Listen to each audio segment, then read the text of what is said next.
Welcome to the Redhead Reveal podcast, where we reveal what it means to truly connect. I'm Jenn Pinkerton, your Redhead host. I'm a psychotherapist, high-performance coach, sexologist, writer, and speaker.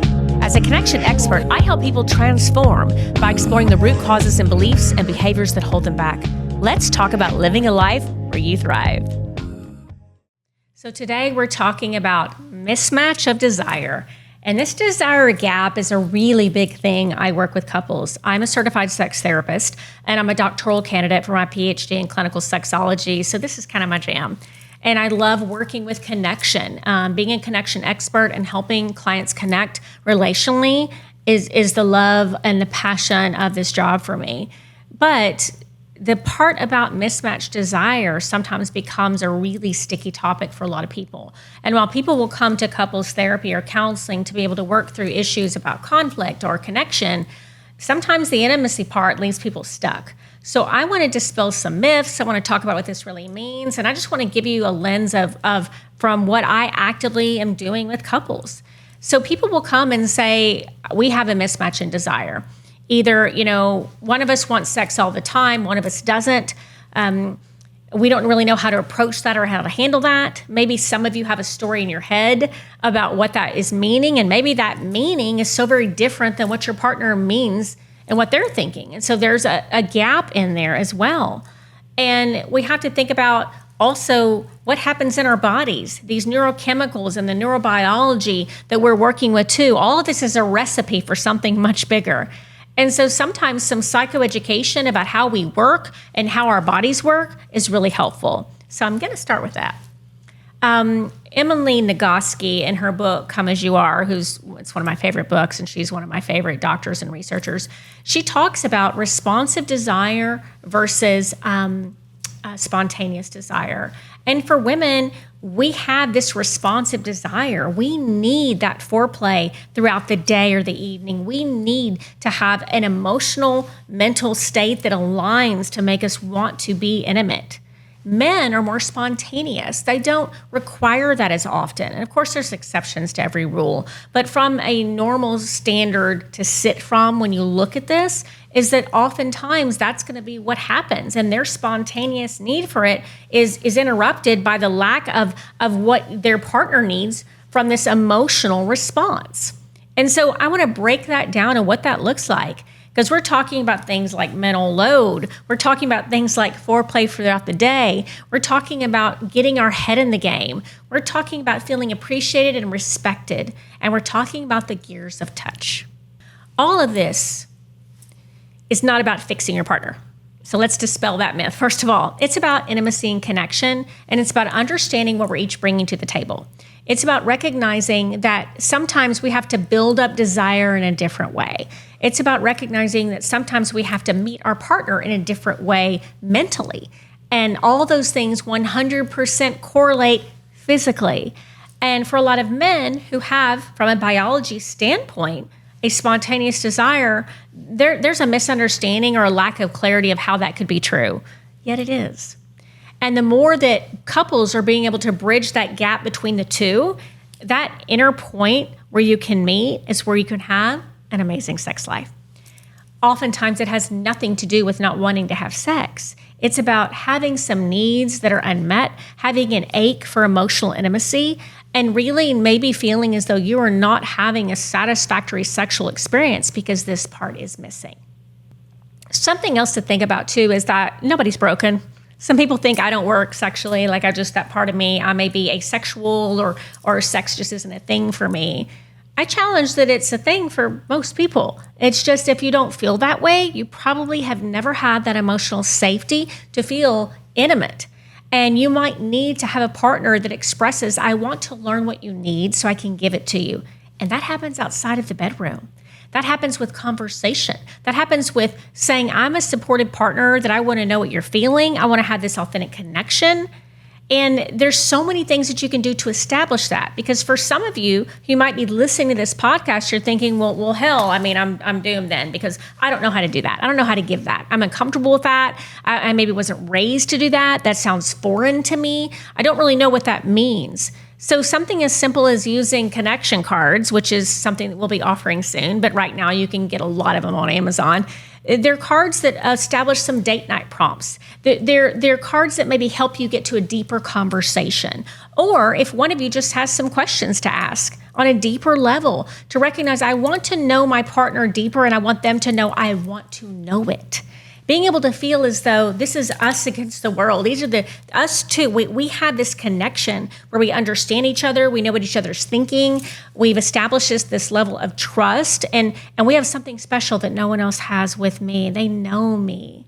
And being known and being seen and being heard, those are fundamentals about feeling safe in a relationship. And that's what makes it feel special. And when you have that specialness, that sense of connection, that's when sex can really become what it's supposed to be. This really amazing unification of being together that means so much physically, from an orgasmic state, from a satisfaction state, emotionally, from a sense of fulfillment, and being able to feel like this is combined into one. That is kind of that utopian sexual experience that, frankly, everybody's craving. Even partners who don't know that they're craving that, who never really realized how much it's missing, will have that and suddenly be like, wow, that was really awesome. So I want to go through what that looks like and how do we get there? And what if one partner is super into just the fantasy of sex, the performative aspect of sex, the idea of what looks good and what feels good, and that's it. And one partner is trying to say, yeah, well, that didn't do anything for me. I want to know you're really connecting with me for me to feel all those things. And I can't be the kind of sexual partner you want because I'm missing that. That is normal, but it's just not often talked about. Think about how many of you might have never felt safe growing up to talk about anything. If you're bringing in this attachment wound that maybe it's not cool to talk about it, maybe it's not safe to talk about it, maybe it's a reflection on your manhood if you're a male, maybe it's a reflection on to you the success of the relationship if we have to talk about it, let's dispel all those myths, because talking about it is going to give you better sex. I always say that if you can't talk about sex, you probably shouldn't be having it, but yet so many of us do. And a lot of people go through the motions of sex and never feel fulfilled. They never embody a sense of sensuality and sexuality where you feel as though this is something amazing. And that's what it's supposed to be about. And so many people have never experienced that. But this is where it starts. It starts with understanding the differences between two people. It starts with understanding what you're bringing into it, whether you're an avoidantly attached or an anxiously attached. And this conversation is not just for a heterosexual couple. This is for any couple of any type. This is for whether you're in a polyamorous relationship, whether you're into any type of relationship. It all applies because we're all bringing something different to the table. And so you've got to recognize, what is my partner bringing and what do they need? What am I bringing and what do I need? And that is the fundamental root conversation that has to happen. And then how many of you are talking about what you want? How many of you have ever said, hey, let's spend 20 minutes going through a yuck and yum list, which, by the way, I'll give you one.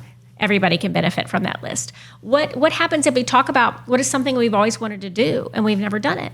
What if we talk about things that I've done in my past that I never want to do again? What if we talk about how I read this book and they're talking about this sexual experience and I want that?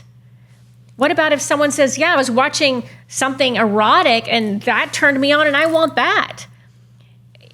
All these things should be within the realm of conversation. And it should be something that feels fluid and feels easy, and you have that intimate connection to be able to do it. If that's lacking, that's where we have to do some work. First of all, sex starts in the beginning of the day. When you wake up, I want you to think about, yeah, I'm into my partner if I have one. I want them to know. Flirt. Be connected. Talk about it. What can I do to show them that I'm thinking about them? What can I do to show them that we have something special? What can I do to consistently keep sex, sexuality, intimacy on the forefront of both of our minds? Because that starts then and it builds throughout the day. Also, what happens if I have some shame narratives? What happens if I think I shouldn't be doing that or that's not okay to do that? We need to unpack those narratives. We need to take that out of it, because I don't believe there's a should or a shouldn't when it comes to sex. There's whatever works for you both. And are you talking about it? How do we begin these gears of touch to know that playfulness and flirtation feels good? How do we know what these gears are to hype it up, to maybe start touching and having physical foreplay, but still waiting and having that anticipation for sex later? Do we talk about sensuality and embodiment? Do we talk about women being able to say, I need to take a moment for me to feel good about me as a woman and my femininity, to be able to show up sexually? These are all conversations that happen all throughout a day. Are you having any of them? There's also this idea that sex should be instant. It should be hot, throw me up against the wall, I got to tear your clothes off. Well, that really doesn't happen for many of us, maybe in the beginning when everything's new, but we have to continue to work at that. And there's an idea that if you don't have that, there's something wrong with you. There's nothing wrong with you. But we have to work at it. It's not something that's supposed to come natural. And oftentimes, a lot of people will leave a relationship or maybe be unfaithful or break any sort of, fidelity agreements you have in your relationship because they're not getting that, not recognizing that going to seek someone new, it's just the newness that might give that. But it still is lacking all the depth that you probably so desperately want. And if you'll instead put the effort mutually in the relationship, then you can get it. But then sometimes partners are left saying, well, I've tried to do that and I can't get it. I'm hitting a brick wall. So if you're the partner that doesn't know how to do that, listen in. All it takes is a willingness to try, an interest and a commitment. Being able to say, you know what, this is really outside of my comfort zone, but it's something my partner wants, so I'm here for it. Being able to say, okay, tell me what you need. And then the other person deciding, even though I'm uncomfortable with this, I'm going to put it out there. I'm going to try to set up a framework so that we both know what each other wants. We're talking about it. We're having that so desperate need of communication about sex so we can meet each other's needs and we can both feel damn good. What if you have low desire, though? What if you're the person that says, I don't really ever want sex? First of all, let's get curious about that. Let's understanding, what is that about for you? Is it because it's never been fulfilling? Is it because you don't know how to feel embodied and connected with your own body? Is it because you don't have satisfactory orgasms or satisfactory sense of erotic connection? Is it because you have a shame narrative? Is there a story in your head going on? Are you have such big of a mental load worrying about your family, your kids, your household, your life that you can't shut that off to be present during sex? Is there a lack of presence overall? These are all things to be really curious about and discuss to see how is that affecting your sex life? How is that showing up for the two of you when you're in bed or frankly outside of bed? How often do you shake things up and make that even a date night conversation? I want to challenge you to do that. What would that look like if you said to your partner, tonight for our date, I got something real different planned? And you're going to talk about sex. You're going to talk about feelings. You're going to talk about eroticism. You're going to take away performance. You're going to take away all these ideas of what it's supposed to be and establish what you both want it to be. So desire thrives in safety and novelty. So the safer you feel and the more curious we are, the more fun we can have. Think about ways to make sex more fun for you. Think about the conversation you can have to say, it would really be fun if we did this. And message each other, send notes to each other, write a love note to each other saying, hey, this is something I want to try when you get home tonight. Hey, when you walk in the door, I'm going to be in bed waiting for you. Or if you have kids and these type of things are impossible, schedule it. Scheduling sex does not mean that it's not going to be great. In fact, it could be the anticipation you're so desperately needing. What if it's on a Sunday at 2 because that's nap time? Why are you maybe not at 10 a.m. saying, I woke up and I can't wait till 2 o'clock? I've been thinking about 2 o'clock. This is what I want to do to you at 2 o'clock. This is what I want to happen at 2 o'clock. What if at 12:30 you're going to set a mood? What if at 1:30 you're lighting candles? What if you have such this buildup that everybody is damn excited about 2 o'clock? How many of you ever do that? Or is sex just an afterthought? Is it just something we go through the motions for? We just do. We're going to experience maybe an orgasm, but was that really satisfactory? Even if you had one at all. Is that great sex? I challenge that great sex is none of that. Great sex is I am looking forward to it. We are talking about it. We are in the heat of the moment. We are feeling passion. We are connected. We are intimate. We know each other. We get each other. And we're getting something bigger and better and bolder and brighter because we are so connected with each other. How many of you have ever had that? So when I'm describing that, some of you might have gone, oh yeah, we had that, but that was 20 years ago. Or sure, we did that, but that was before kids. Or maybe that was when we, were really young. Well, explore that. What was so different then? Was it your willingness to do that? Was it that you were focused on it? Was it your interest and commitment, as I mentioned? Or was it that you didn't, right now you have to make time for it, and back then you didn't have to make time, it just happened? I challenge you to be curious about why. What has changed, and what can you do to make change happen again? Because sex has to be a priority. This has to be just as important as when you sit down to talk about your budget. It has to be just as important as when, you're trying to decide what school my kid's going to go to. You have to decide, how do we continually nurture our sex life? How do we continually know that this is important? And you probably have all heard me talk about weekly date nights. And while I will scream from a rooftop that weekly date nights are so important, it is so much more than that. Because I have couples that go on a weekly date night and they come home and they don't have sex. And so, yeah, it was fun. We felt connected, but then what? And sometimes it's just they don't know what to happen next. They come home and now what? Take that with you through your date. Flirt, connect, talk about sex. Build anticipation with each other. Have this fluidity between each other where it's ebb and flow, where, you're taking turns, where you're flirting, where you're maybe establishing innuendo. And if you don't feel safe doing that, talk to me. I'll give you some scripts. You want a yuck and yum list to go over? Reach out. I'll give you one of those. Use tools that help you connect about sex. And then remember, one of the biggest parts of sex when you're actually doing it is slowing down. Because if we are rushing through it, we're not giving our bodies or our minds a chance to connect. And don't get me wrong, I'm not against a quickie here and there. Sometimes having sex in a quicker way allows you to get it when you're not getting it at all. But that's not the way that you're going to feel sustained over time. So being able to slow down sex, being able to think about what even tantric sex is about. It's the idea of being able to slow down, build anticipation, really feel, really be connected to your body.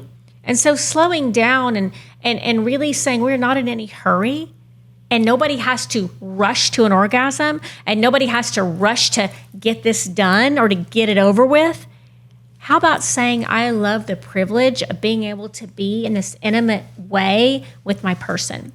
I want to know their body. I want them to know mine. Let's talk about touch and taste and smells and connection. Let's go through all these things that feel so uniquely about us. Let's slow down and look at each other. Let's maybe laugh with each other. Let's talk to each other. Let's let this be an experience that we are experimenting with, and have it have some sense of novelty and newness each time. A lot of people will say, let's go to a store and get some toys. Okay, great. I love toys. Love all that for you. But how are you using it? Are you talking about it? Are you saying, hey, I bought this for you today and I'm super excited about tonight? Are you building up about it? Then are you figuring it out together and making it be a fun thing? Are you feeling as though we are on the same page with the same common goal and we're united? Because without that unity between the two of you, it may feel a sense of, well, my partner's going to buy all these things or doing all this, and now I just feel like a failure because I don't want it, or I'm not into it, or it just was didn't work. That if you see that dynamics happening, you've got to speak up. You've got to use words. You've got to say, hey, I love that you're trying to get that, but what I need instead is X. And being able to articulate that, being able to put that out there. And if you're the partner that's hearing it and you're not listening it because either you're uncomfortable or you're shut down from this, or you feel like you can't rise to that occasion, you can't give them what they need, everybody can meet their partner where they are if they continue to try. You've got to keep talking about it. You've got to get comfortable with the idea of conversation, that sex equals conversation. I get transactional sex. I get performative sex. Again, these are just one little piece of the whole idea of sex. But what happens is sometimes that becomes people's whole sex instead of recognizing we can sprinkle that in, but it doesn't need to be what all of sex is about.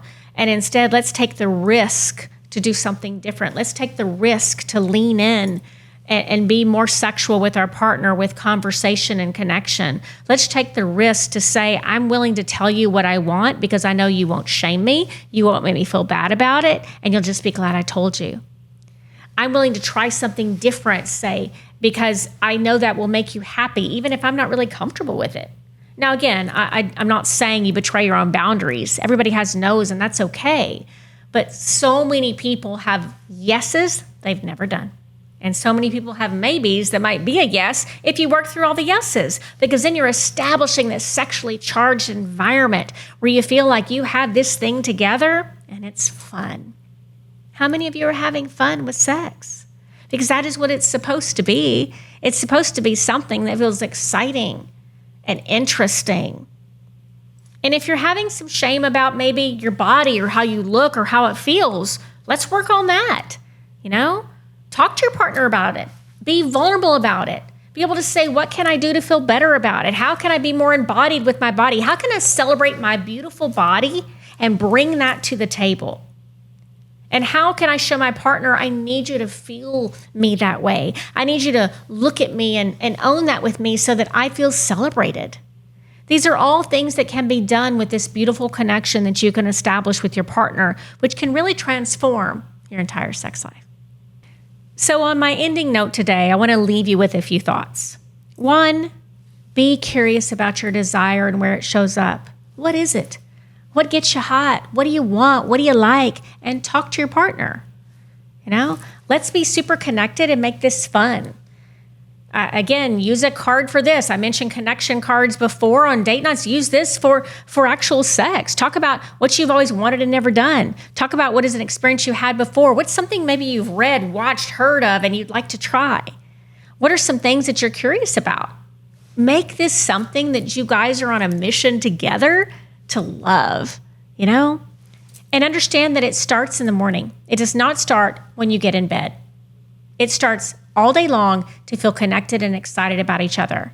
Flirt with each other. There's a reason y'all got each other. Somebody had to flirt somewhere. Somebody had to give some sort of innuendo somewhere. At some point, it felt exciting, and you can recapture that if you're committed to doing so. This is all within your reach. It's just the decision has to be made to work together on it. And if you feel stuck, then reach out. I'd be happy to help you. Best to rest.